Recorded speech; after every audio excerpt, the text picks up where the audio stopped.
Boys and girls, your attention, please. Hello and welcome back inside the Park from After podcast number 996. This is Todd. No, Todd, not now. A.K.A. Negative Camber. You know why I've asked you here. You must convince the villagers that I'm harmless. That's exactly what I need you to do. Stop yelling at Todd. Stop yelling at me. Hey, tonight, for your kind consideration, we're going to cover, what are we covering tonight? Well, the Monaco penalty saga. Well, that continues. We got Total Wolff floating team orders out there. We'll unpack that and talk about that. And Honda publicly making a comment about their engine in the back of an Aston Martin. We're going to cover all that and more, of course. Before doing that, I have to go find my co-host, which means I got to go to the right coast of our nation, nestled near our nation's capital. You know her. You love her. The lovely, the redoubtable Grace, how you doing? Doing pretty good, Todd. How are you doing? I'm doing well. Grace and I happen to know we're recording a day early because of hectic schedules, as Paul might say. Controversy. And so we're having to record a day early. So I happen to know that Grace and I just got done watching Belgium finishing a 0-0 draw with Iran. So tightening things up in the group over there. I just thought, I'm doing some stuff. It's kind of like baseball. I'm doing some stuff. I'll turn this on, see what's on. The next thing I know, I'm like, well, now I'm watching this. Yeah, now I'm watching like, okay. Belgium play around. Yeah. And especially, I know very little about soccer. First of all, I feel like I've just come off with the NBA finals and the hockey finals. I'm a little like up to here with sports. I'm like, I just needed a break. I got like a 3-day break before World Cup started. And it was like, I don't know anything really about I get it. Belgium should be better than Iran. That's about the extent of what I know about how these two teams should play this game, right? So in a way, it's kind of like going to a movie theater where, going to a movie where I don't know anything about this movie. We're just going to sit down. We're going to watch it. I have no expectations. It's so true. I mean, mea culpa. As a Yankee, I grew up playing football and basketball and stuff like that, and didn't play over here soccer, football. But, I'm trying to get into the game, and Paul, as the true British gent, English gent that he is, said, I had to pick a team in the Premier League. I can't like multiple teams. I got to pick one, and I just threw a dart at the dartboard and ended up with Arsenal. So close. And he's a West Ham fan, and so he wasn't happy about my pick. But anyway, so I did that, 2 or 3 years ago or so. Yeah. So I try to watch Arsenal when they play. Truth be known, I like Bournemouth a lot, the Cherries, and maybe Aston Villa, kind of like them too. But anyway, so I tried to watch it. But see, not being as a young boy growing up in the sport, I don't understand the mechanics of the game and the strategy of the game like Paul and other people that are really into football / soccer. So when I'm watching it, it's like hockey. I know the strategy behind hockey and all that because you grew up watching it. But I haven't figured it all out, the nuances. And I always figure, Grace, it's kind of like when you and I talked about when you got into Formula One, so call it circa 2000-ish? Yeah. Run there. So when you got into Formula One, the thing was, back then the broadcasts were for Formula One fans, and so as you got into it, you would watch the broadcast of it, and then you started to learn about the sport through the broadcast, and then read the on the interwebs and stuff like that. And you eased your way into understanding Formula One and loving it. Right. And I've tried to do that with Premier League football, with the Premier League. But I got to be honest with you, when you watch the broadcast, the British announcers, they don't really unpack the sport. No, they all just talk as if you absolutely know the whole pitch, exactly the 4-3 whatever, and And then when you watch broadcast team between broadcast team, they all have a markedly different take on the game and what they should be doing or not doing. And so it's, so I guess bottom line is I need to watch a YouTube video and figure out the sport. But anyway. I don't know. We're not. I mean. I don't know. I kind of enjoy it just for what it is. But that's what I'm saying. To your point, though, we got the Formula One. We have the Formula One going. Right. You got the MotoGP going. That's right. you just got done with NBA and stick and ball, and you're not NHL, watching a yeah. bunch of baseball. Hockey, But yeah.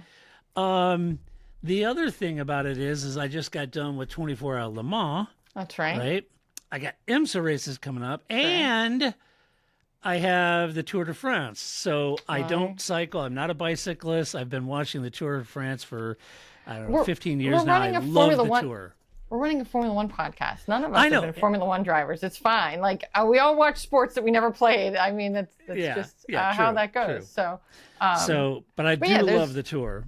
A lot going on, great. and I'm also easily sucked in by like my coworkers who are really into things. So we'll be at lunch and somebody will be watching something. I'm like, all right, who am I supposed to be into? I don't know, right? I mean, it's a little easier with World Cup because they're countries, right? It's not just some team, right? Like watching Premier League or something like that. I don't necessarily know, right? Towns in England, but Croatia, I've heard of that country, right? Like I have some notion of how that goes. So, but I'm easily sucked into like, okay, this is what we're doing now. Let's do it. It's sports. Yeah. I'll watch it. I'll pay attention. So yeah. But I don't know. I have some English people that I work with, and friends of mine and stuff. They're, oh my gosh, did you see what so and so in Spain did this and that? And I was like, is that good or is that bad? I don't know. So I don't know. I'm trying to figure it out. Drive to Survive the World Cup. It's fine.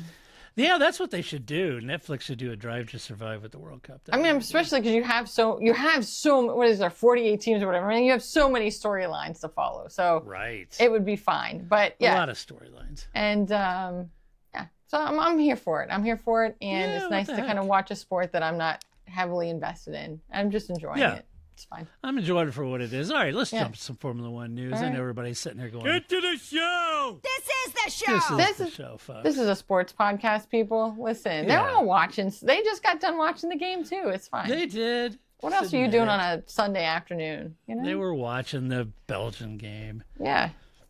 Okay, let's get into segment number 1, shall we? All right, let's do it. All right, well. Controversy. The controversy continues with Monaco. This story just won't die. So the penalty saga now heads to the F1's highest court. Now, what's interesting out of this, what do we confirm? Well, 5 drivers were penalized for pit lane speeding in Monaco. And then Alpine successfully overturned Gasly's 2 penalties after FOM admitted its pit lane measurement system was off by 77 centimeters. Right. I don't know. What is that, like 22 feet? I don't know what that is. Being a Yankee, we're not Nobody a metric knows. system. So anyway, 77 centimeters. I know it's small. So restoring him to 3rd place, and he got the podium. He missed out on the whole podium ceremony, but he actually he was given 3rd place in the podium. Okay, so Mercedes filed its own rider review for George Russell, who'd been hit with the penalty plus a drive-through for failing to serve it. Right. And then that dropped him out of podium contention. And so they were like, okay, well, we're going to do a rider review. Okay. Well, this week now, Mercedes withdrew that request just one day before its scheduled hearing. Toto Wolff had already called the odds a long shot, and the team said pursuing it further would not really serve the sport. So they're withdrawing that. However, McLaren and Red Bull, as the latest that I've looked at, are not backing down for this. Both have formally lodged appeals with the FIA International Court of Appeals, which is their top dog court in Paris. Right? They argued that Gasly's reinstatement breaks the consistency and fairness across the grid. And it's interesting in that sense that there was, during the last race, a lot of the pundits and stuff were talking about, JV and stuff. They were all talking about this. I mean, it was nuts, right? Because here's a penalty that never really happened. And then all of a sudden you have 5 drivers. It was sort of like, wait. Yeah. The first time you're like, well, that's odd. But then as it keeps happening, you're like, well, now there's something is amiss, right? This seems like a very strange thing all of a sudden. Right. To show up. Right. Yeah. It's like Alpine said, this number of speeding violations is what you would see in an entire season in Formula One, not one race. And this isn't the Formula One movie, so we're not compacting, 50 years of racing into 8 races. In Formula One. Yes. It happened in real life. Yes, but not in one race. Yes. Right. Exactly. So Yeah, it's the F1 so- movie theory of penalties, I guess. Right? Yeah, We're just going to jam speed them all lane. in there. There's pit lane speed violation. Yeah. Yeah. And it's only the second time that in recent Formula One history I can think of, in 2019 when Alfa Romeo took it all the way to the International Court of the FIA. And I will say, I learned a lot. I mean, I really had never thought about how I just, like I know the drivers like hit a button on their steering wheel and now they can only do 55 or whatever. I never really thought about it. I now, much like when, we talk about, tires, and everyone's talking about tires, I now understand exactly how pit lane, speed is taken in a way that I was like, Right. I just assumed it happened and we never talked about it and that was fine. Yeah. But now I know. Now you Thanks. know, and what you know is it's Not good enough, damn it! Not No, good apparently. enough. enough. Yeah. So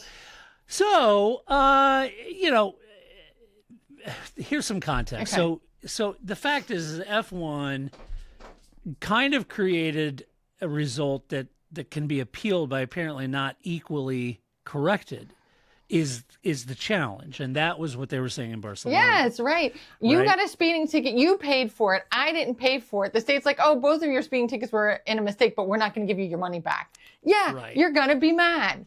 Yeah, right. One driver got his penalty erased through new evidence. 4 others who served identical penalties, they Too have no bad. path back. Right. And that creates some friction, and I think that's what Jacques Villeneuve and others, in Barcelona were saying. This is a slippery slope here. I also find it interesting that Mercedes chose to fold on this right of review while McLaren and Red Bull are escalating it I to think the if they had, international appeals. I think if they'd actually done it correctly, they would have a leg to stand on.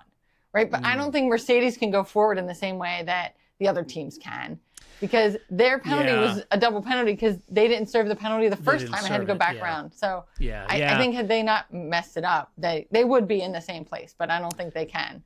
Yeah, that could be it. I kind of felt like Toto Wolff was reading the room on the whole thing. Oh, yeah.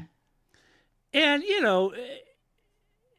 why go through all that if he's reading the room and knowing that, as you said, there's not a big likelihood. And so why put everybody, on guard as far as the FIA goes? Because When if you they, may need to pull bigger favors later on, who knows? but what if they did overturn? What if they said, okay, fine, we're going to overturn it, but only for McLaren and Red Bull because they contested it, but not you, McLaren, because you But not didn't you. contest it, right? Or- So they yeah. have to. Once one of them contested, they all have to contest it. But it does make sense to me Right. that Mercedes is now pulled out of contesting it. Yeah. Because that would be even worse. That would be even a worse sock. Now it's like you were both speeding, you paid, you didn't pay. We're not giving you your money back, and we're like going to take more from you. I don't know. That just is worse. So Yeah. I think they had And I to. think maybe as a skeptic, Chuck, maybe the assumption to attack is you've got some folks out saying, "Oh man, this is just sour grapes." I mean, the teams who lost track position, they're just upset and that kind of thing. And the other side of that, I think Piastri and Russell both argued the precedent itself is kind of the problem. Yeah. Not the position they lost necessarily. If a timing error, it can be corrected for one driver after the race and not for others in the same way, then Right. that's clearly a governance or regulation process that isn't working there. And I think You're just that's kind of what they're encouraging- arguing. You're just encouraging nobody to serve penalties. Yeah. I think that would Yeah. be a fair argument. Now, is that really what's going to happen? No, but that is what you've said. You've said that, because Flavio contested it, we'll give him back the spot. It just, to me, there's always, like Bernie Ecclestone was always like, when people leave the track on Sunday, they need to know the finishing order. Right. Yeah, I mean, that was the first thing I thought of. Like, yes, there's some simplicity to it that we're now still going back and forth about this, and this was now 2 races ago and is about to be 3 races ago, and we're still talking about who is P3. Yeah. Right. Yeah, I agree. So, Grace, some questions for you. Okay. And all the listeners out there. So, when we talk about Mercedes backing down or folding on this, is there some sort of longer political game, or did their legal team simply tell them they'd lose, so don't fight it? In Monaco, remember, and to your point Yeah. about saying, well, it isn't going to work for them because they didn't serve the penalty correctly and had to come back in. And you're right, 100%. But in Monaco, he was already dog whistling that it wouldn't really fly, that it wouldn't really work. But they owed it to George and everyone to do the rider review. Yeah. But he was already saying, yeah, but it's kind of a pointless thing. But yeah, we owe it to George and we're going to do it. And I thought that was kind of interesting to already be admitting that weekend, or certainly in Barcelona, that they were going to do a rider file for a rider review, but it probably wouldn't really make any difference. And I don't know. I just wonder if there's something else at play there. I think why even do it? I mean, if he knew, like you just said, it's different for us and it's not going to fly, then why file it to begin with? Because you're looking at logic. We're not talking about logic here, right? So I think right, that's the politicking of it. I think he's trying to have his cake and eat it too, right? He's trying to play both sides of it, that like, we realize we need to say something, because if we say nothing, then everybody's gonna be like, well, Toto didn't say anything, and now then we're all gonna be like, he doesn't believe in the team, and he's leaving for Red Bull, and right, like there'll be all sorts of things. So he has to say something. Once McLaren and Red Bull contest it, he has to say something. Yeah. But he also knows it's not going to get overturned for any of us, but it's definitely not going to get overturned for us. And it's not, even if it is overturned for us, we screwed it so bad that it doesn't matter. So I kind of have to say, I'm putting it out there, but it's probably not going to be meaningful because he has to do both. He can't do nothing. So you're basically paying it lip service. Yeah, absolutely. But that's part of the game. You know what I mean? It is. Because again, if he says nothing, then could you imagine the headlines if he'd said nothing? Yeah, right. I mean, you want to give George the impression you're not willing to go to the wall for him. Right. And especially given, the stakes already going on at that team, right? So exactly, which we'll get into later.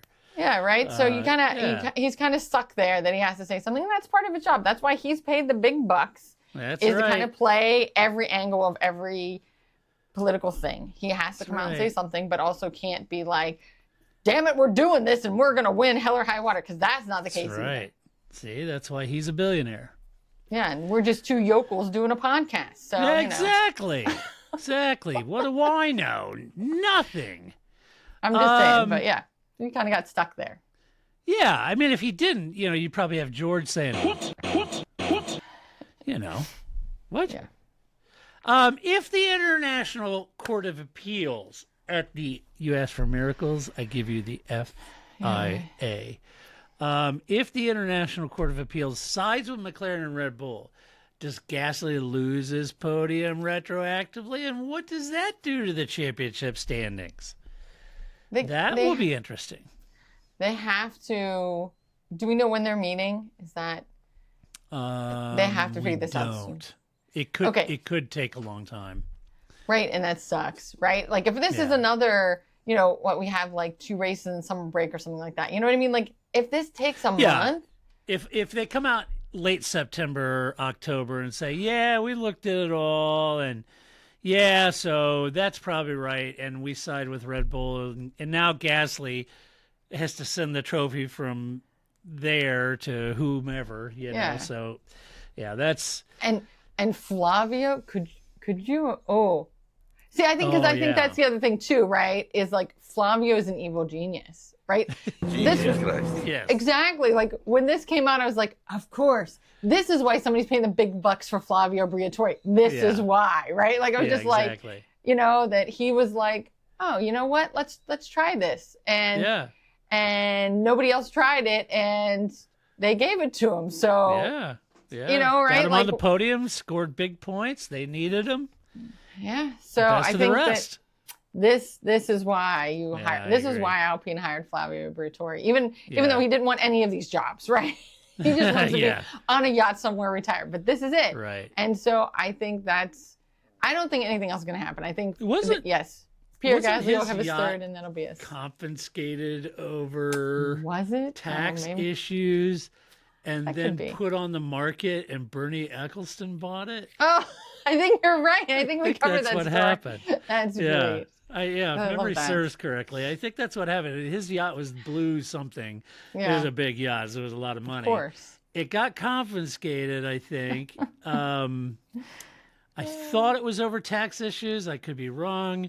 I don't And know. then it went and got auctioned off by the state. And I thought Bernie Eccleston bought it. That's great. But That's he and also Bernie are buddies. genius. Right? is. Exactly. Like, It's so Bernie, though. guess what you're getting for Father's Day, Flavio? A new yacht. Your yacht. Right. Yay. I'll just buy that for you. Yeah. I don't know cool. who owns it now, but yeah, that was funny. That's pretty great. Yeah, it kind of makes you wonder if F1 shouldn't have a little bit more. And I think a lot of people are arguing, oh, this is black and white. And this is the exact reason that Max Mosley didn't do black and white. So a situation like this, he could just surf through the regulations and make sweeping decisions, and they were final. In this case, a lot of people are saying, well, they need a systemic error impact process. Like if an error affects multiple drivers, every affected results get reviewed together as a whole, not whoever files first. And does make you wonder, Grace, is it best just to not serve the penalties and see what happens after That's what the I'm race? saying, right? Like, Which we'll just means take our chances. we're going to go back to the thing that everybody was so irritated about, was changing the results of the races after the race. And Bernie Eccleston was always, at the race end, people need to know who won the When race. And people we're not go home on going to Sunday. adjudicate it 2 days later. That's you right. know? That's right. Yeah. So interesting time. So keep your eye on that. I don't know how that will go if they. But yeah, International Court of Appeals, the FIA, that generally takes quite a while. Yeah, it takes a while. So Yeah, this isn't gonna next week thing. I wouldn't think. But, and I think that's a problem, right? And I think the more time that goes by, the less likely they are to change it. They'll just leave Gasly P3 and we'll move on. Well, like I said, I think the last one I can remember was 2019 with Alfa Romeo, and it got close, and the court said that their complaint wasn't admissible, so they got stuck with the penalty. Yeah. So there you go. So all right, let's shall we? What are we talking? Let's turn the page. Okay, so segment 2.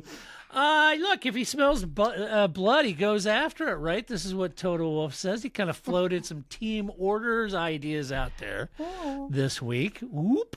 So what we know, look, Hamilton won his first race with Ferrari, right, last week. That was big in Barcelona, which was great. And that ends Mercedes' perfect run of the season. So that was tough to take. Ferrari looked really quick in the hands of Lewis Hamilton. He's now second in the championship, 41 points behind Kimi, and 9, 10-ish points ahead of George, somewhere in that range.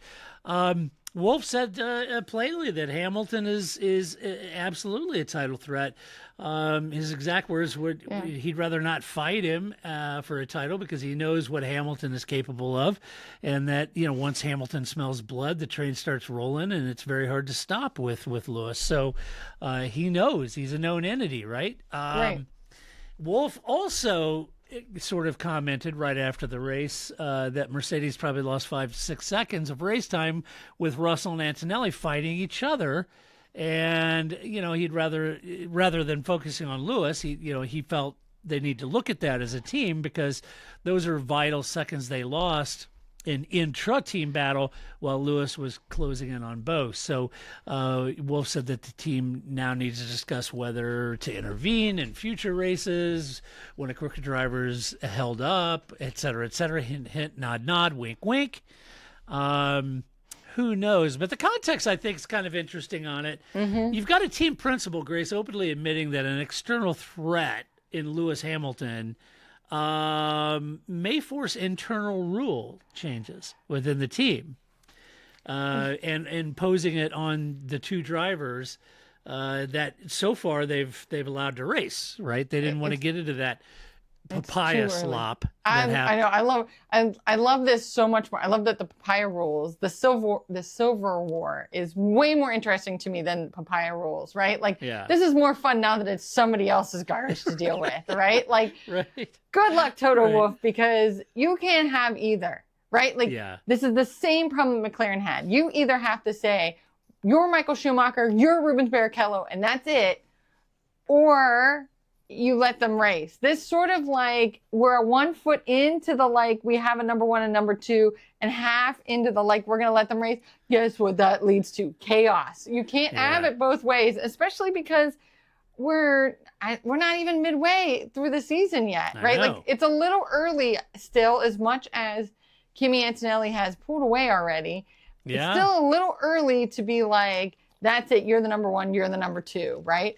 Unless he's just using this as a way to talk to them about it. But maybe. I just think it's a little too early for this discussion. Just let them race. I agree with you. This is kind of a big strategic shift within a team, or at least to be suggesting that they might be looking at that. This is kind of early for a big strategic shift within a team forced by a resurgent Hamilton and Ferrari. Especially because... But he's taking it seriously, obviously. Of course, but it's also just one race. I mean, Flip and I were just talking about this. Like, what would it take to convince me that Hamilton is the real deal? And I said, not just one race. Right? And that's true with anybody. Like, it's more so true, in my opinion, with Ferrari, but it was one race. As much as I love the idea of, Hamilton getting another championship, I wish it wasn't with Ferrari, but so be it. It happened to Kimi. I would like that for him. I think there's a lot of LHers out there would like that. But hold on, everybody. It's one race. We still got a lot of season left, and it's a new set of rules. So I think that to just be like, that's it. We have to have a 1-2 because Lewis has arrived. It's premature, and he knows that, right? So yeah, I agree, and I think it's interesting. They kind of built their identity on letting Kimi and George race, and you remember last year, folks. Just go back last year.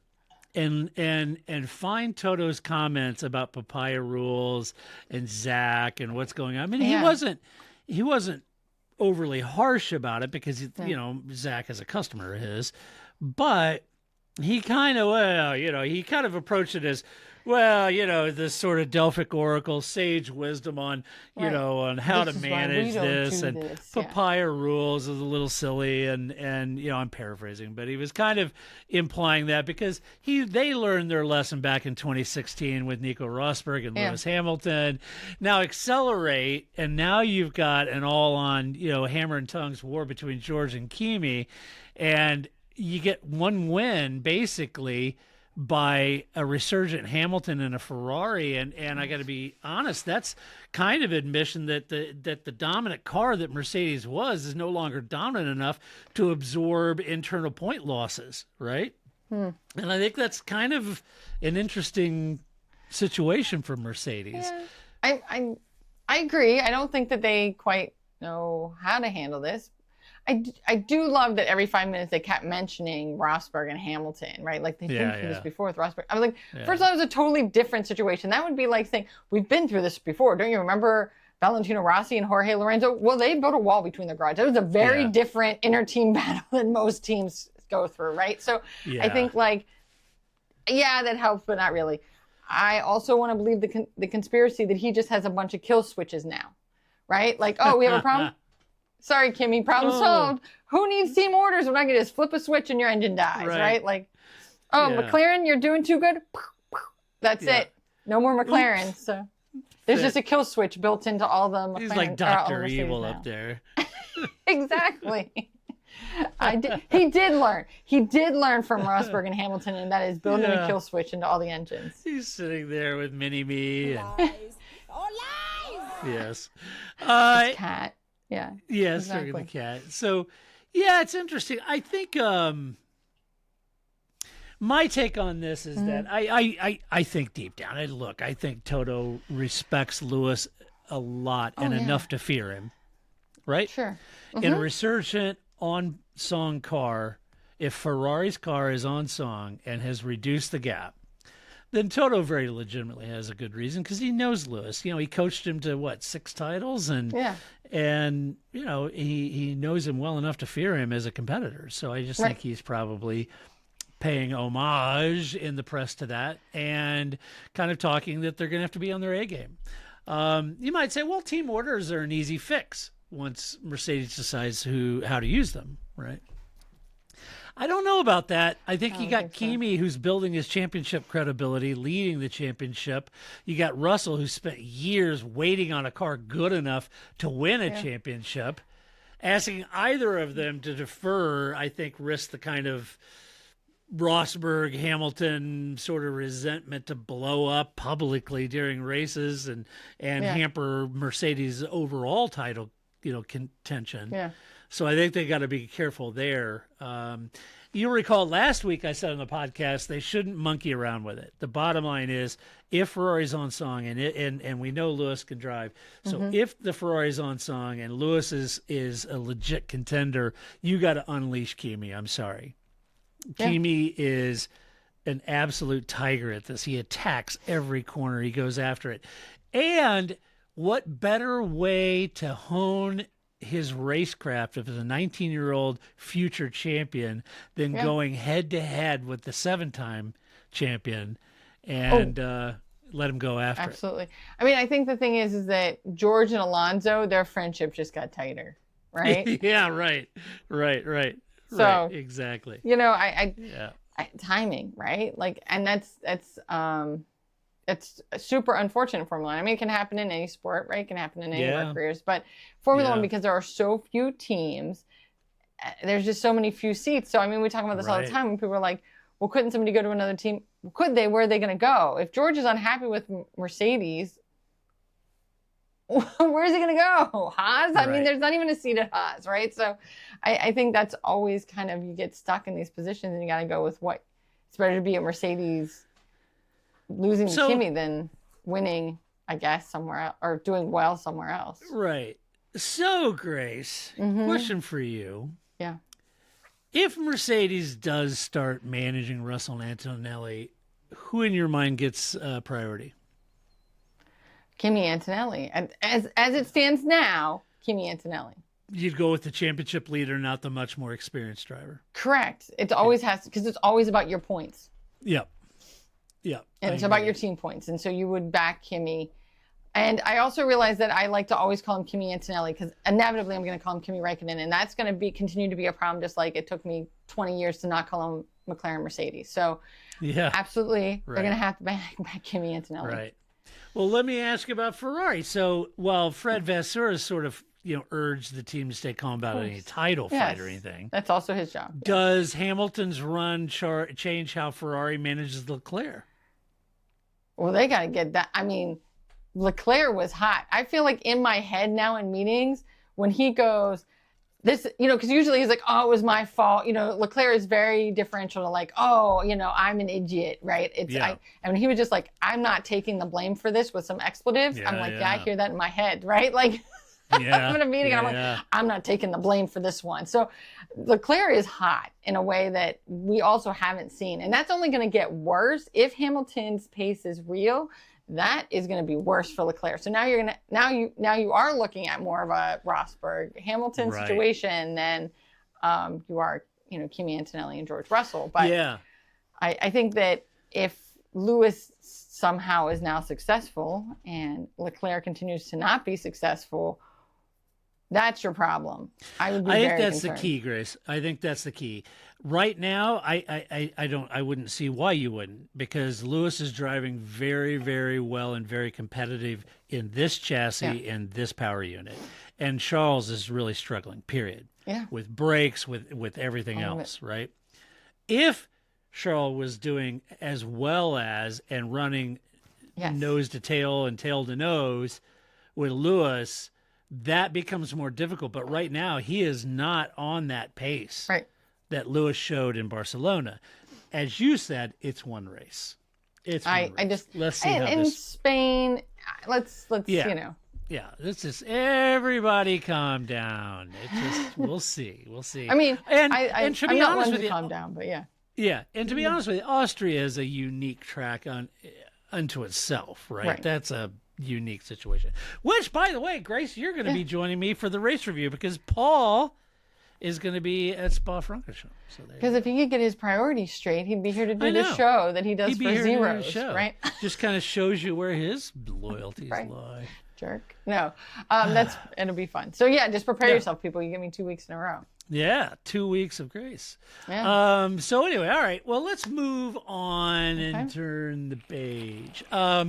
Segment 3. Well, hey, we kind of think we found out that Verstappen's exit clause is very real, and it was confirmed, or at least in the press. His manager, Raymond Vermeulen, publicly confirmed for the first time that Verstappen's Red Bull contract, which runs, I think, to 2028, does contain an exit clause. And this has been... Sure, they all do. Yeah, I think I'm sure Ocon's does, right? Like, yeah. Yeah, I'm sure a lot of them do. And this has been speculated and hinted at for months now. But this is kind of the first time someone within that camp came out and said, yep, there's an exit clause. And the exit clause is tied to the championship position. And there are some reports that suggest, I've read several comments and reports on it, but it suggests that it activates if Verstappen is outside of the top 2 in the standings at the summer break and those kind of things. And those are like all the details that typically aren't shared. So what are the triggers for these things, and how narrow or how tight are they? But that was what I had read, and clearly he's setting, 6th or 7th in the championship. So Vermeulen said that the Verstappen camp wants a decision made quickly, possibly before the summer break, and that Red Bull leadership met with Verstappen and pushed him to commit, but he left those talks without giving an answer. So the German media now are reporting there's an internal disagreement at Red Bull over whether to proactively buy out the clause to avoid a sudden exit announcement rather than wait and risk losing him on his own terms. Ooh.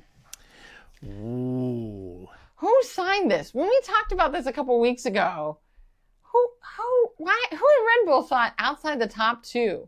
Yeah. Who signed this? I don't know, but that's a really tight window. Man, that seems... Especially coming into the season with a brand new power unit that you're unsure of. Right. You're confident, you're hopeful, you're excited about your new power unit, but you don't know. I just don't think anybody would sign... And especially because in Formula One, again, you can bet on yourself and still not do well because it's 80% the car, right? Like there's just so much that isn't in your control as the driver that I don't know why the team signed it. As a driver, I know I would sign it for sure, but I don't know why the team signed this. This seems like, because again, once you play the well, where else are you going to go? Fine. Don't be at Red Bull. Where's he going to go? Right. You have a lot of leverage in this, so I don't know who signed this, but okay. I doubt it was Helmut Marko. No, I mean, I don't know. I don't know. It just Although seems tight.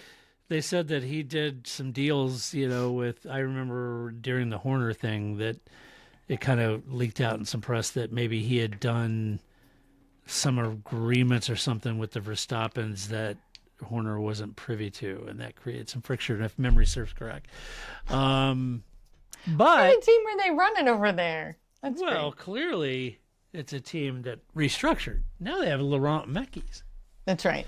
Mekies wouldn't let this happen. Mekies would never see this. He would not do this. No. Nor would you let somebody negotiate something that you didn't let your team principal know about. But okay, exactly. It seems like important information for him to be a part of. But okay. Yeah, I mean, this kind of moved from paddock speculation for several months into what I would say is, his manager kind of choosing to confirm the clause publicly, which in and of itself, Grace, is a negotiating move. I mean, absolutely, right? Because now you've said, well, here's what it actually says. That secret part, here it is. Here it is. I'm saying there it out is loud. An exit clause. Yeah. Yeah. And it is this crazy. Yeah, I agree.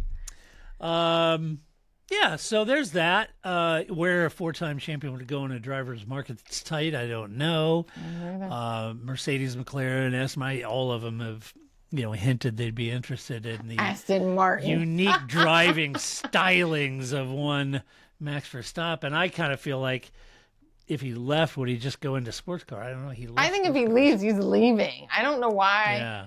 I think why would he money, but why would you go and re-up for another 3-year contract or something with Aston or Mercedes or whatever in a series that you genuinely are not happy with right now. Exactly. And it's not fulfilling, and you don't like these regulations and the electric and all that stuff. I mean, I can see him going out and doing sports cars instead. Yeah, and I mean, yes, we all need money to live, but he doesn't need money to live the same way you and I need money to live. I don't think that's the reason to stay in Formula One. He really is in a position that if he doesn't want to do this anymore, so do it. You can go do something else, right? I don't think that's your concern, sir.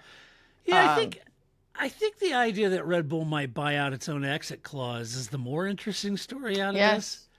You know, and especially because somebody else signed it, exactly. I mean, they may be trying to control the narrative, and fair enough, and they want to protect the commercial value rather than leaving its biggest asset, for up to future chance. And I get that, but I do think the shakeup over there, the mass exodus over there, even after Horner, and Oliver came in with the Sun, and I do think, you ever notice like companies that, good example, let me pick on my team, Ferrari. So you have Luca Di Montezemolo running Ferrari for a long time. Yeah. And then out of nowhere, they hire, the young guy, and it comes in and they kick Luca out. There's a big management reshuffle. Look how long that team has struggled ever since those days. And you remember when all the new people came in and started making all those new people mistakes? Right. I feel like that's where we are with Red Bull and its leadership right now. I mean, Christian, Helmut, call it what it might. Maybe, they were, maybe they had their own draconian approach to it. Maybe Christian had too much control. I don't know. But I will say that deals like this and losing some of the people and some of the deals that have been done, it makes you wonder, this kind of exposes to your point, who signed this, right? I don't know. And what was going on there, Either that or I need to hire Raymond Vermeulen. Me too. Maybe I need an Angela and a Vermeulen. And then I can handle it all. I can make money and have somebody take care of my life for me. Yeah. Now, look, on a skeptic check on this, the assumption that Max is obviously gone if Red Bull can't fix the car in time or doesn't buy out the exit clause or whatever. I don't know. He said that Vermeulen, his manager, said that, it's their preference that they want to honor the contract, finish his career at Red Bull. And those are normally platitudes and throwaway statements in public.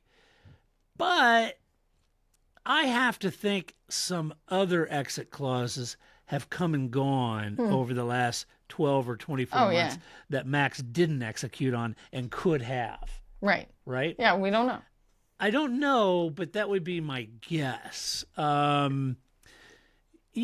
don't know that that's necessarily a foregone conclusion. Confirming a clause exists isn't the same as confirming Max's intent to use the clause. Yeah.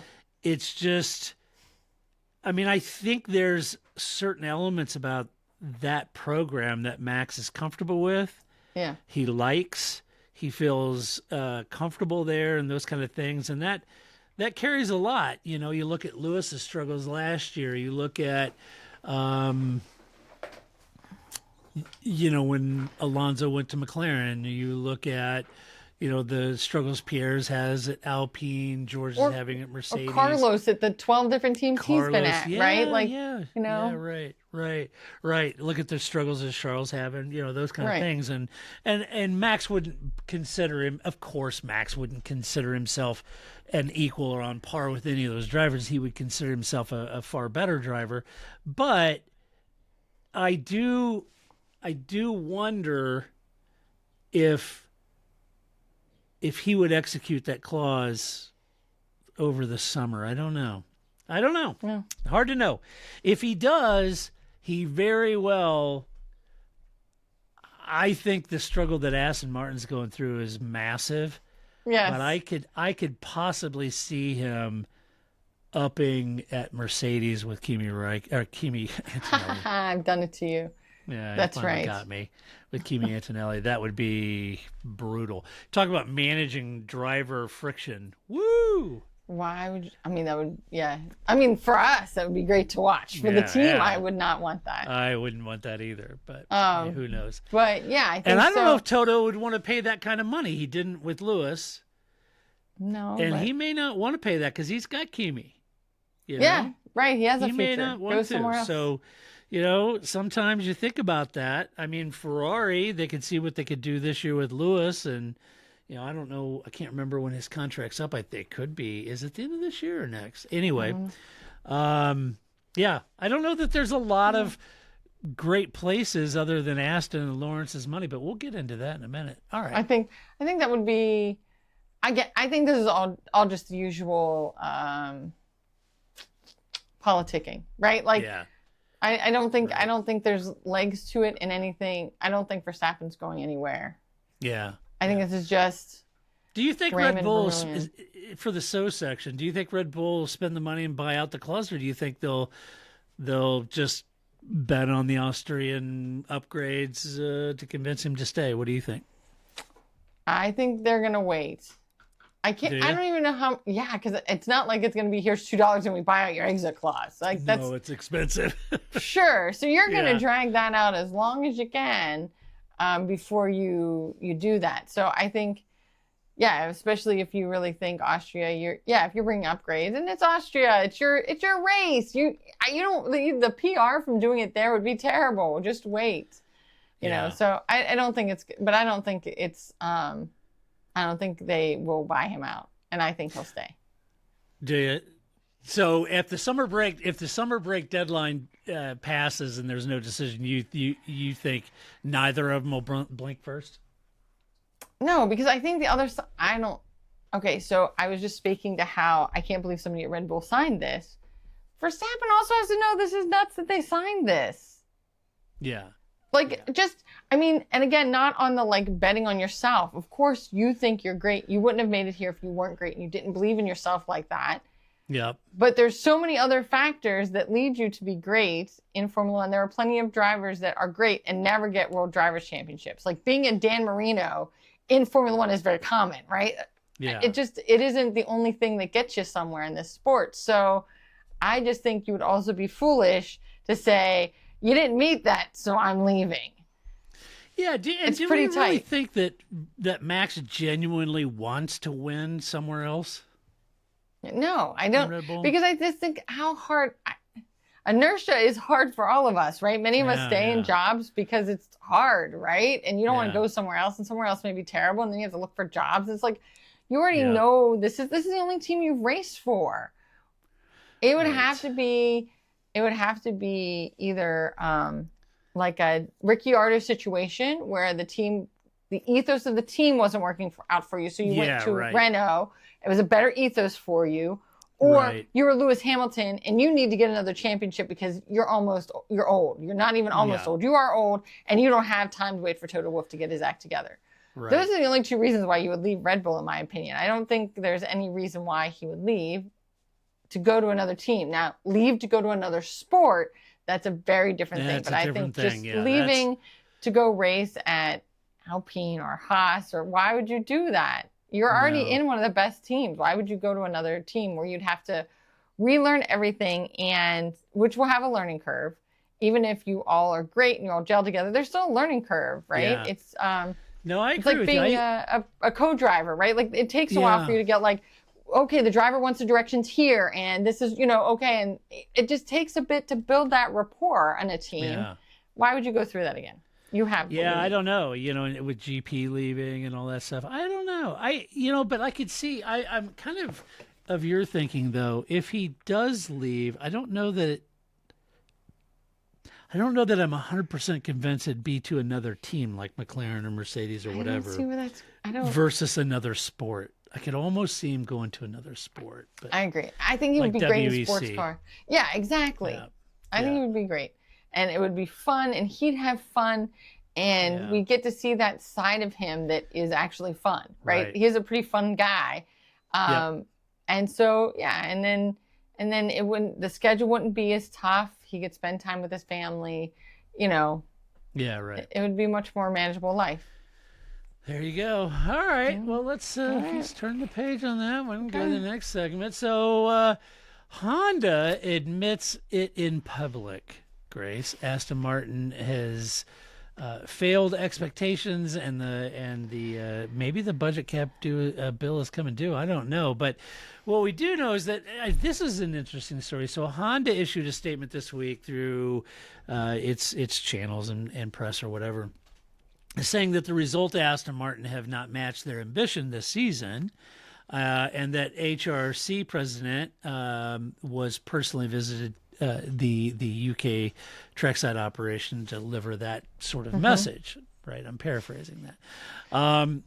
They've scored a single point this year, right? Yeah, and they were really having genuine championship ambitions built around Adrian Newey's new car. Right. Yeah. And they spent a fortune on that and the factory, and all of Lawrence built the best of the best and hired the best of the best designer and poached people, and they had it all set up, and money's going to buy a title. It's like the Detroit Red Wings back in the day. So this is what they were going to do. Right. Well, in Barcelona, both cars qualified 21st, 22nd, and both retired. Honda has also been given and then Honda also had that whole vibration crisis early in the year. Yes, right. Where Alonso's hands were busted up, right? I can't I can't do this. You're killing me. Yeah. Right. Yeah. So, and they've been given extra homologation opportunities with the ADUO, sorry. I know. Just for those of you playing at home, that's the Additional Development and Upgrade Opportunities program. Who came up with these acronyms? Who you do? Probably Eddie everywhere. I don't know. Yeah, I don't know. Okay. Which is designed to help underperforming power units catch up faster than the standard development freeze would normally allow. That's what the ADUO. Yeah, the ADUO. So some context on this. So a power unit manufacturing publicly admitting failure mid-season. It's not common, folks. No, that's not common. This is a disaster. Watanabe, this is Watanabe. This is why you're paid the big bucks, because you're getting on that plane and you're going to go tell all those people to their faces that we built you a crappy engine, right? This is not normal, right? But this is why I find this interesting. So for Honda to choose to do this on its own social channels with its president flying in, a controlled message aimed at sort of reassuring all the stakeholders, as much as Aston Martin's, it's interesting, and I'll tell you why. Juxtapose this with what they did and said back when they were at McLaren. Remember GP2 engine? That was McLaren's fault. Remember? That's what they said. Yeah. It's not us. The two scenarios are incredibly similar with markedly different results, folks. This is what I think is interesting. So back then, McLaren, everybody was excited. Ron. Nice, Ron. Ron got Honda signed up, and I had my concerns. I even said back then that Honda should leave and go to Red Bull because they would thrive under Red Bull's culture, and they did. They didn't thrive under Ron's culture. And so they were over there, and this led to a lot of frustration, and Fernando Alonso famously on the radio said it's a GP2 engine, and Honda was mad. And so they didn't have this, we'll fly in and tell everyone at McLaren and all the stakeholders that it's our fault, we're sorry, the engine doesn't meet expectations. That none of that was said or done by Honda. Right. I find it really interesting this time, and you have to know that Lawrence is probably on the phone screaming at him that they need to come over and explain that it's their damned engine and not his brand new factory and Adrian Newey that's cocked it up. Right? Correct. That's right. And I think that's exactly. I could be 100% wrong, but I think that's predominantly. I think you're 100% right. I think this is Yeah. Honda's taking the blame for this one. Yes, not Lawrence. No way. No and way. there's a budget cap to mention. You know, is this a pure engine story, or a harsh reality about where Lawrence Stroll's investment has actually gone? Right. Whether chasing that vibration fix so early on in the season that eat through their budget, that should have gone to aerodynamics. I don't know. You know, or was there enough of a budget left that we could just out of nowhere after summer break, ta-da, B-spec car. Whoa, where did that come from? Well, that would be amazing. Right? It'd be amazing, and I think it'd be difficult to do with the budget cap. Right. I don't think this is not the season. This is not how Larry saw this going. Nope. It is not going to be his fault. So no. And yes, it would be nice. The heads will probably roll. Yeah. And not his son. No, never. It'll never be Lance. And yeah, he's in a different category. but even Alonso, even though he's also playing it very differently, right? Like, hi, I'm Fernando Alonso. Remember me? We've been in this situation before, but he's not saying the same sort of. He's still sarcastic. That's why we love him on the radio, but not in the same way towards Honda that he was when he was in McLaren. No. No more radio. The rest of the race. That's right. Yeah, I think Fernando's had enough. Hence the Alonso to Alpine back with his manager Flavio stories that are floating out there. That would be so great. It would be great. I love it. Get the team back together. They won titles under right. the Renault banner. You know? That's right. That's right. So yeah, you know, the ADO program exists basically, you know, for moments like this with Honda. Right. You know, but it does kind of raise a fairness questions. I mean, the teams that struggle get extra development room. That's great, but you know, I mean, it's good for the competition of the sport, but it also means that the standard cost cap discipline bends for whoever falls furthest behind. Yes, right. But I mean, I guess you kind of. I think it's hard because it's Formula One, and Formula One, we think of it as this is supposed to be the pinnacle of motorsports, right? Now, has it been the pinnacle in that sense? Not for a while, but I think so. It's kind of hard to swallow in a sport that says, "But we're the pinnacle." But yeah, we're also going to give concessions to people, right? Yeah. So I think you can't kind of have it both ways, and of course they're gonna try to have it both ways. But I think it feels hard for you to say we're the best, and if you're sucking, we're going to give you some help so that you can catch up to everybody else. Yeah, I mean, right. I think that this is something Formula One is similar. I was talking about Toto having one foot in one camp and one foot in the other camp, and that doesn't work. And I think Formula One's kind of struggling with that too, right? As opposed to like MotoGP that really was just like, yeah, this is what's going to happen. If you suck, we're going to give you some stuff so you stop sucking so much. And if you get too good, then we're going to drop. You know what I mean? Like they really kind of worked out kind of a relegation system in a way that Formula One is kind of like toying with, but doesn't really want to do, but also nobody's going to agree to. So you get stuck in this kind of weird space. I also kind of think like if you and I owned a team that made engines, and they were going to continue with the ADUO program, you and I'd probably sit down and say, okay, look, for the next year's iteration, we just need to be thereabouts. Good enough. Yeah. 80%. Yeah. Let's do that. Save some budget money, get it on track, and see how well Toto's engine does. Right. And harvest some data for the first half dozen races on the Mercedes. And then we'll go back and apply the remaining ADO budgets to develop the engine exactly where we think we need it to do based on the research that we do on Toto's Mercedes, right? Why go all in? Why not get thereabouts, get on track, assess your competition and where you think they're strong, and then focus that development where, you know, you may even find some trick stuff that's going on, like the whole expanding, you know, cylinder heads and compression and all those sort of rumors. Those were all kind of, you know, ferreted out the first few races of the season. And maybe that's where you spend some of your ADO in some of that trick tech in what you do. So, yeah, I don't know. I think that's a very risky strategy. It would be. Yeah.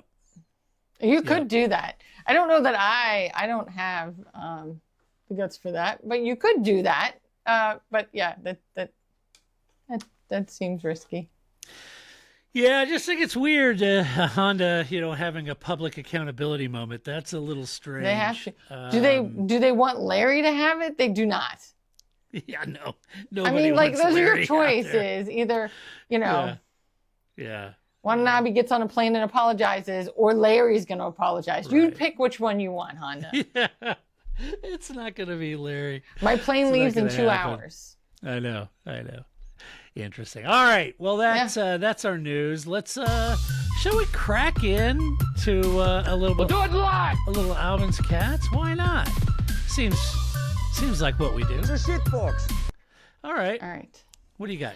So first, I have a little recap from Monaco. I'd like to say a little shout out to whoever did the drone shot for Monaco.